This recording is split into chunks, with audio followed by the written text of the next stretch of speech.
What are the things that you want to learn, stimulate you intellectually or physically, or help you become healthier, or just light you up and help you to live a more abundant life? A lot of times what comes into our mind is something that we might want. In reality, may not necessarily be something we truly do want long term. You'll build multidisciplinary mastery when you start stacking new things on top of the other. And human connection is one of the most powerful tools to overcoming that anxiety and that fear, building confidence, and just feeling engaged and feeling alive.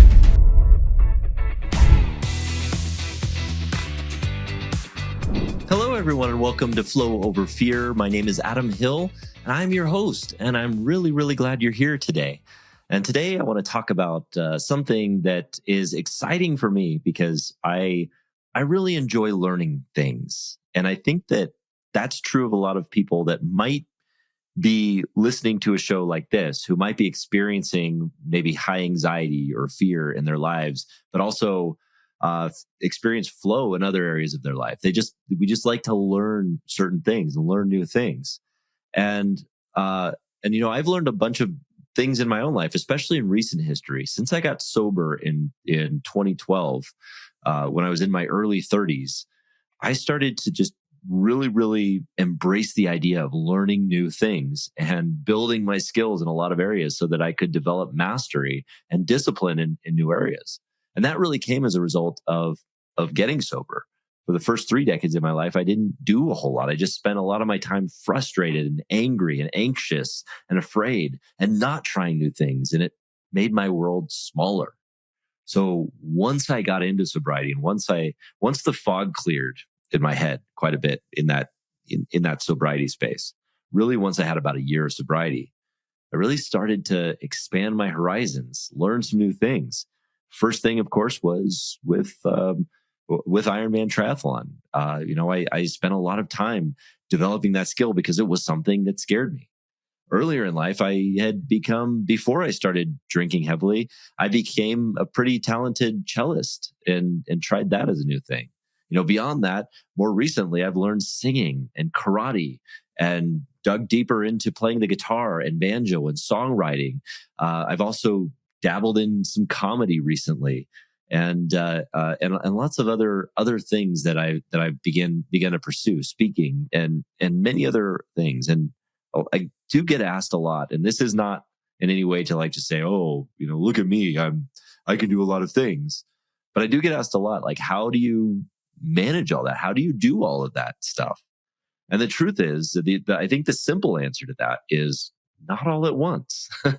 The truth is that while it may look like from outside perspectives on social media that, oh my gosh, you can do so much, or you're doing so much, or you're trying to do all these things, running a company and doing a podcast and doing triathlon and karate and speaking and all of these things. In reality, it was a gradual process of getting to the point where I could get some level of competency and mastery in those worlds, so that now I can do all of them and systematize them and still be able to do a lot of it. And one of the ways in which I do that, and that I want to share with you today, which is a really cool tool that I've liked to use over the last few years, it's called the learning list. And as you know, I have a few different types of lists that I recommend people make out. And one of those ones that I talked about before is the adventure list. And the adventure list includes the places that you want to go, the people you want to meet, and the experiences you want to have in this world, that just brain dumping those things and where you want to go.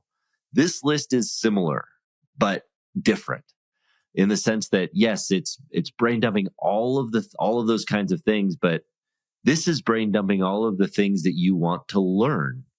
Like maybe you want to learn karate, or you want to learn kite surfing, or you want to learn a musical instrument.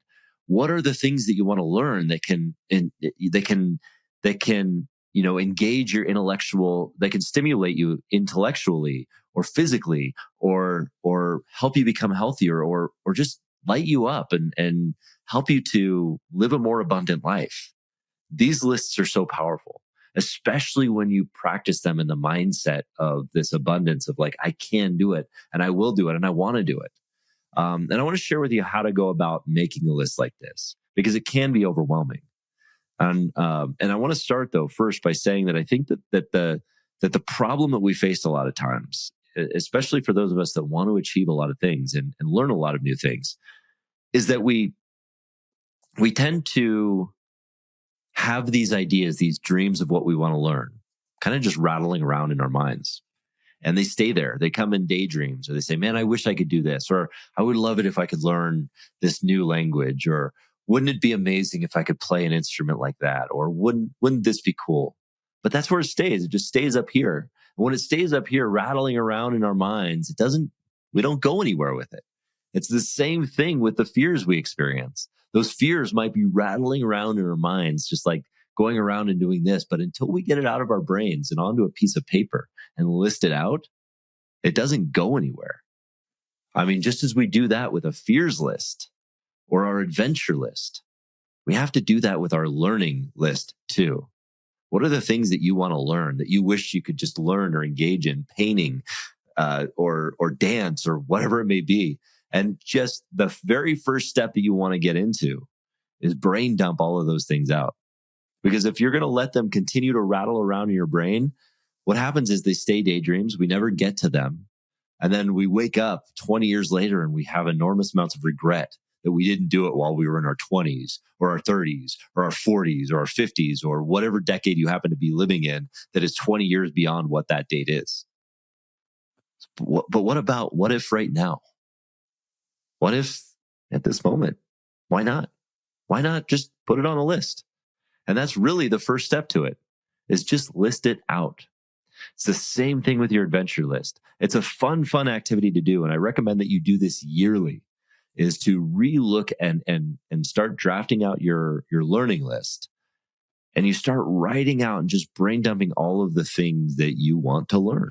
Hey everyone, I interrupt this program to introduce you to a powerful tool that will help you gain clarity on your vision and accelerate your growth and achievement. If you're listening to this show, it is likely that you have an exciting vision for your life. But the problem is that we often get caught up in the day-to-day. We get distracted. We face uncertainty, overwhelm, and self-doubt.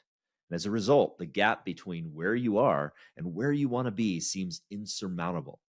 And that's why I created a framework for how you can turn your vision into strategic, disciplined action that will accelerate your results in the next 90 days. I call it the Vision Reflection Retreat.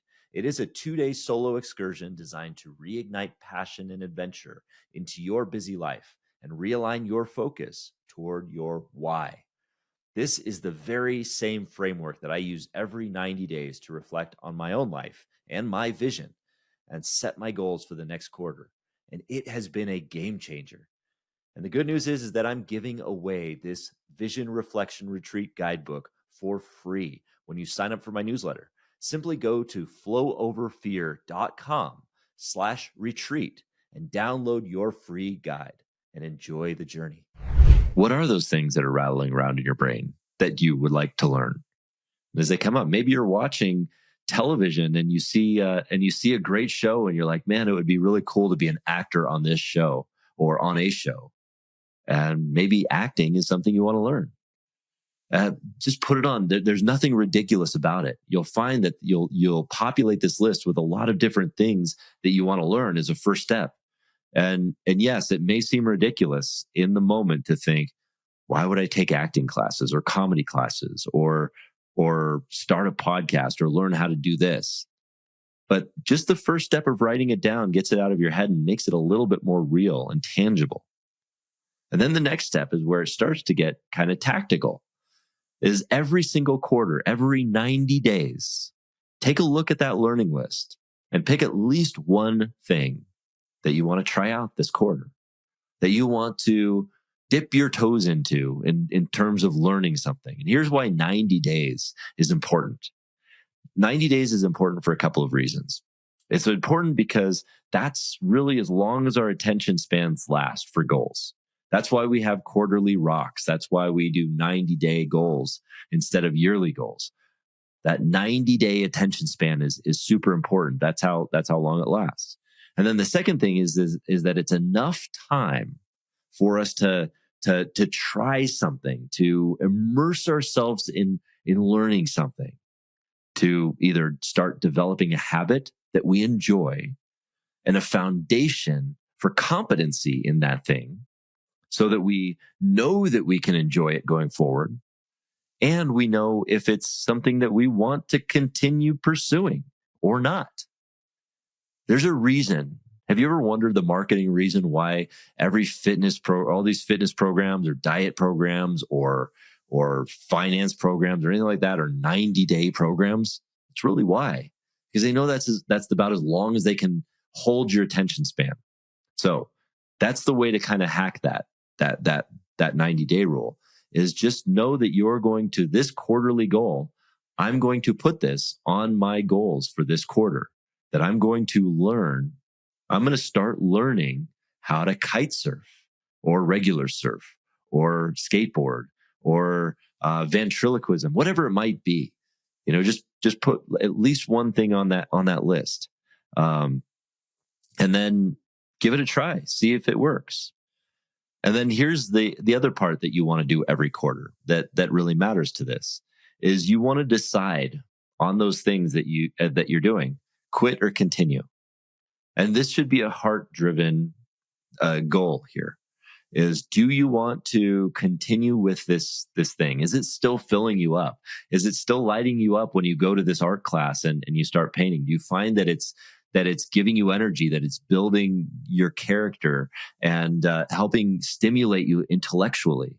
Or is it just kind of becoming a drain and something boring? Well, that's the quit, and that's the quit or continue decision. And every quarter you want to make that decision and be clear about it. Because a lot of times what comes into our mind is something that we might want. In reality, may not necessarily be something we truly do want long term. It may have just been an impulse. And so that's the testing theory, is like, well, maybe it's not. But really, really be intentional about looking at that thing and deciding, is this something that I do want to continue, or do I want to quit it? Because you are going to have to make room for other things on that list that you'll want to start pursuing.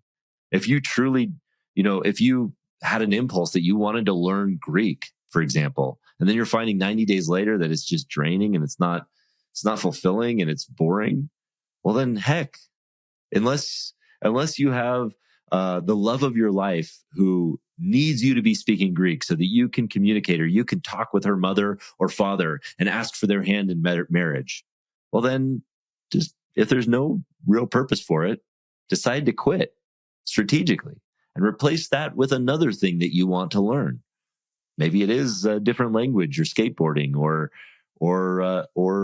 some other fitness idea. Maybe it's CrossFit. Oh, please don't do CrossFit. But any of those things, that may be it. Maybe it's a triathlon. But what is it that you want to learn? This is the path to identifying those things that fill you up, that stimulate you intellectually, that you start to master.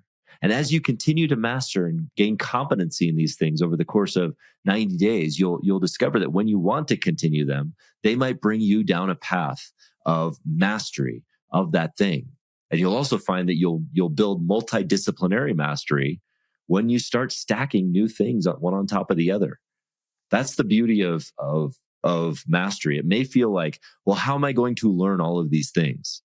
When you divide them up in 90-day increments and we start to gain competency, there's a longer tail where you can actually start to stack the competency of certain things one on top of the other. That's how I was able to learn guitar, piano, singing, banjo, all sorts of different instruments, was because I already had a foundational level of musical knowledge because of that first instrument that I learned a long time ago.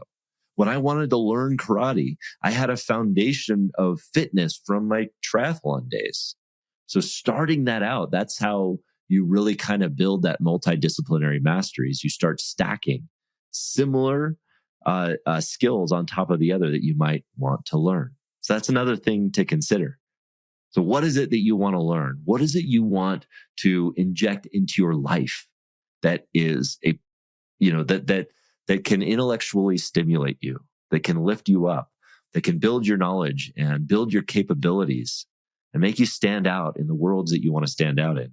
And most importantly, and this is crucial, guys, this is most important, build the communities and the connection that you crave. Because when you start to learn these things and immerse yourself in those communities, you start to build connections. And human connection is one of the most powerful tools to overcoming that anxiety and that fear, building confidence, and just feeling engaged and feeling alive. So make your learning list. Build that learning list. Every 90 days, pick at least one thing that you want to learn and gain competency in, and then and then see if it's something that you want to pursue all the way to mastery. And if it's not, then quit it and replace it with something else. But just start. That's the way you start. That's the way you organize your learning list. And I hope you can gain some value to that and learn some fun things as you continue to apply that in your own life and then add it to your repertoire of other lists, including your fears list and your adventure list. And of course, the vision reflection funnel that you have created for yourself. Thanks for joining me today. We'll see you next time.